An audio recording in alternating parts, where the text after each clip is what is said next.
बिस्मिल्लाहिर्रहमानिर्रहीम। अस्सलाम वालेकुम दोस्तों, आप देख रहे हैं वर्ल्ड वीज़ा यूट्यूब चैनल। मेरा नाम है सईद।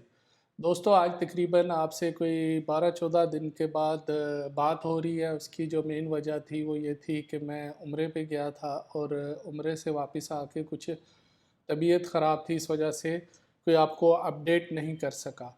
तो आज आपको फिर दोबारा से खुशामदीद करते हैं अपने चैनल पे और आपको अपडेट करते हैं कनाडा का जो प्रोसेसिंग टाइम है, करंट जो विज़िट वीज़ा है उसका, और जो स्टडी वीज़ा है उसके बारे में कि आजकल प्रोसेसिंग टाइम कितना चल रहा है और जो बायोमेट्रिक की डेट है वो आजकल कितने दिन बाद की मिल रही है, और जब आप वेब फॉर्म सबमिट करते हैं तो उसके बाद कितने दिन बाद रिस्पांस आ रहा है।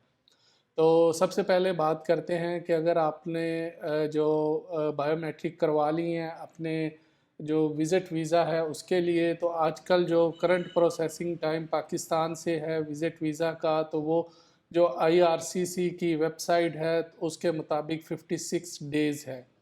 ये तो हो गया जो आईआरसीसी की वेबसाइट है उसके मुताबिक। लेकिन जो हमारा जो मोस्ट रिसेंट अप्रूवल आया है एक फैमिली का, उसमें हस्बैंड वाइफ है और उनके दो बच्चे हैं, और बच्चे भी छोटे नहीं, बच्चे भी अडल्ट हैं, बड़े हैं। आई थिंक 28 और 26 साल की एज थी उनकी। उनका फ़्रेश पासपोर्ट पे अप्रूवल आया है। जो वालदैन थे उनका जो ट्रैवल था वो फ़्रांस का था, उसके अलावा बच्चों के जो पासपोर्ट थे वो फ़्रेश थे।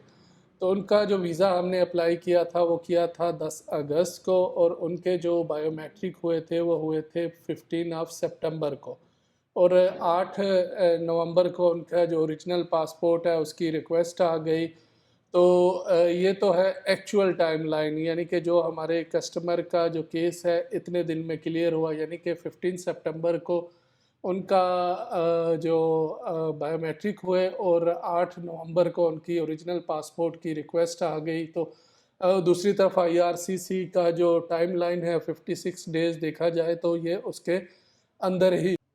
सेकंड बात करते हैं कि जो स्टडी परमिट है, जो स्टडी वीज़ा है, उसका जो प्रोसेसिंग टाइम है वो तकरीबन 11 वीक है एज़ पर आईआरसीसी की जो वेबसाइट है उसके मुताबिक। और कुछ केस हमने अप्लाई भी किए हुए हैं, उनका जो प्रोसेसिंग टाइम है वो भी तकरीबन इतना होने वाला है। और जो उससे पहले अप्रूवल आया था वो तो तकरीबन 5 से 6 वीक के अंदर आ गया था जो स्टडी वीज़े का है। और आखिर में बात करेंगे कि जो बायोमेट्रिक है उसके बारे में। जब आप वेब फॉर्म सबमिट कर रहे हैं, अगर पिछले महीने की बात की जाए, अक्टूबर की बात की जाए, तो प्रोसेसिंग फिर भी काफ़ी फास्ट थी।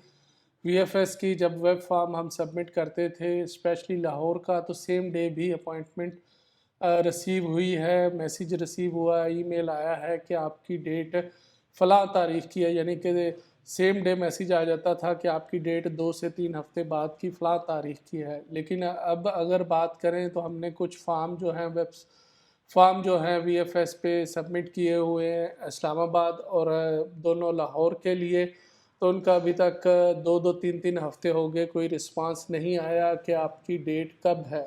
जस्ट रेफरेंस नंबर आया है कि ये आपका जो अपॉइंटमेंट रिक्वेस्ट है ये उसका रेफरेंस नंबर है, लेकिन जो अपॉइंटमेंट है वो नहीं आया, और तकरीबन 2 से 3 हफ़्ते गुज़र चुके हैं वेब फॉर्म सबमिट किए हुए। इस्लामाबाद और लाहौर की ये तो है मौजूदा सूरत हाल। इस्लामाबाद और लाहौर का जो बायोमेट्रिक का वेब फॉर्म सबमिट करने के बाद वेट टाइम है, और बाकी जो मोस्ट ऑफ़ द अपॉइंटमेंट है जो हमें रिसीव हुई हैं 2 से 3 हफ़्ते बाद वेट करने के, वो दिसंबर की रिसीव हो रही है। अगर आपका इस वीडियो से रिलेटेड कोई सवाल है तो आप कमेंट्स कर सकते हैं। मैं कोशिश करूँगा कि आपके सवालों का जितनी जल्दी हो सके जवाब दे सकूँ। Thank you very much.